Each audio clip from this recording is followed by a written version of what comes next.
For retired Army Corporal Jeremiah Paulson, the 2022 ESPYS were supposed to represent the shining culmination of his grueling recovery and rehabilitation after being catastrophically wounded by an IED blast in Afghanistan.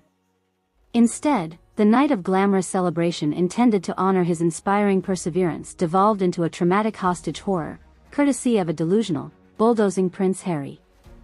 In an exclusive interview, Paulson has finally broken his silence and revealed to the world the full details of how he was allegedly strong-armed, manipulated and even physically restrained by the rogue British royal from leaving the Microsoft Theatre stage during the highly televised show after delivering his heartfelt acceptance speech. Harry just kept feeding me these psychotic lines about needing to embody the true resilience of battlefield camaraderie by extending my remarks another 45 to 90 minutes without a break, the clearly shaken 34-year-old Purple Heart recipient recounted in hushed tones. When I realized he was being serious and tried leaving, he snatched me back in front of the mic and hissed something about making the people stand there with us until they intersected our pain. The harrowing incident unfolded shortly after Paulson was presented with the ESPY's prestigious Pat Tillman Award for service by actor Dwayne "The Rock" Johnson.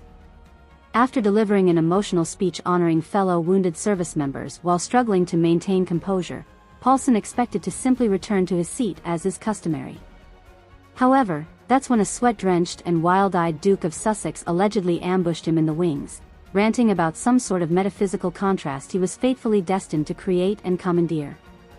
I'm still having nightmares about the crazed look in Harry's glazed eyeballs as he repeatedly shouted, "We re-emerge together tonight," while forcing me back under those blinding stage lights to prevent me from walking off, Paulson gravely described between lengthy pauses. That's when I knew I was being strong-armed into doing his demented bidding against my will in real time, in front of millions watching on TV. From there, the veteran's nationally broadcasted horror story only precipitously unraveled for over an hour as a disturbingly off-kilter Harry compelled him to repeatedly restart his speech from the top, improvising tangential life catharses of his royal childhood or happily devolving into long aimless diatribes about the ancestral harmonics of justified bellicose conflicts.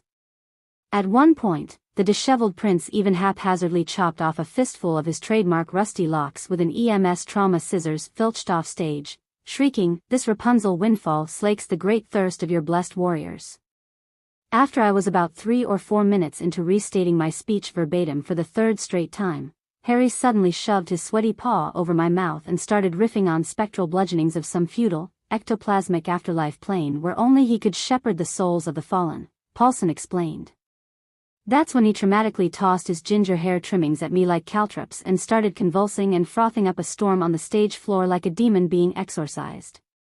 For the next 35 excruciating minutes, the Duke of Sussex reportedly continued defying all security and pleading from producers to cease, instead improvising a bizarre spoken-word therapy confession loosely framing the war vet as a monk-like spiritual catalyst gradually purifying his tortured royal essence piece by piece.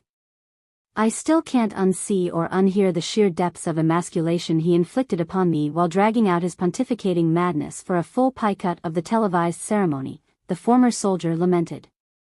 Harry wrapped me up in some palm frond pseudo-sarong and made me stay shoeless while caterwauling lies about psychogenically siring his unborn son during an intergalactic primal scream therapy trial he needed my positive warrior chemtrails to birth. Midway through the prolonged hostage crisis, frazzled Epsy producers were purportedly forced to skip several major awards and multimedia packages to allow the prince's rambling soliloquy to run its course uninterrupted. Backstage, multiple law enforcement crisis teams were even preparing emergency extraction scenarios, with a tactical K-9 unit being frantically staged for a possible Tier 1 K-9 intervention.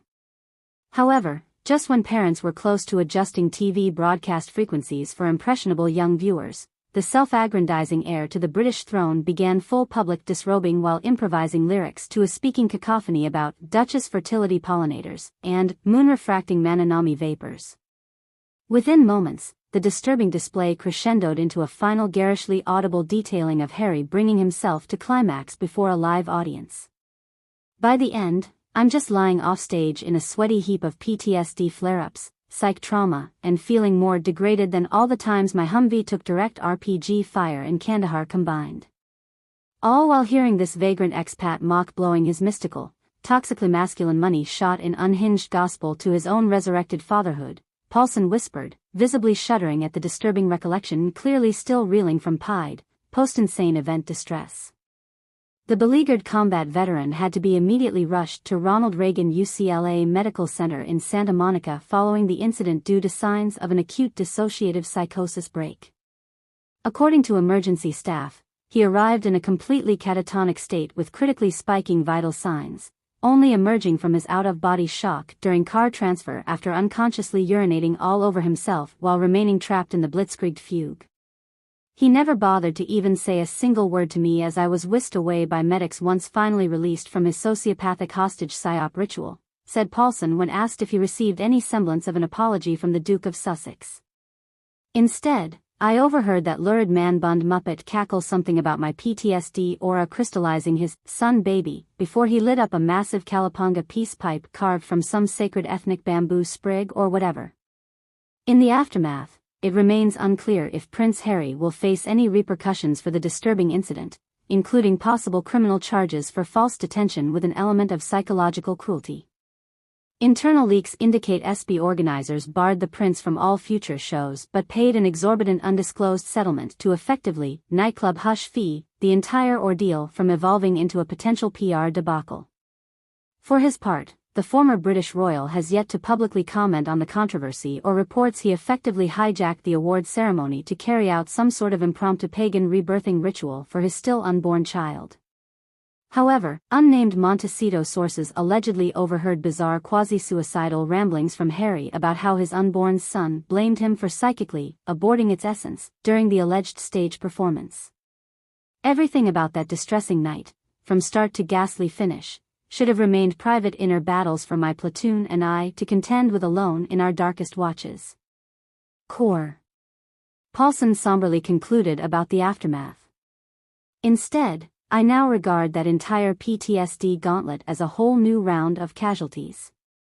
Lives irreparably changed by another madman's selfish deceptions manipulating the horrors of war into a circus for their own vanity and profit.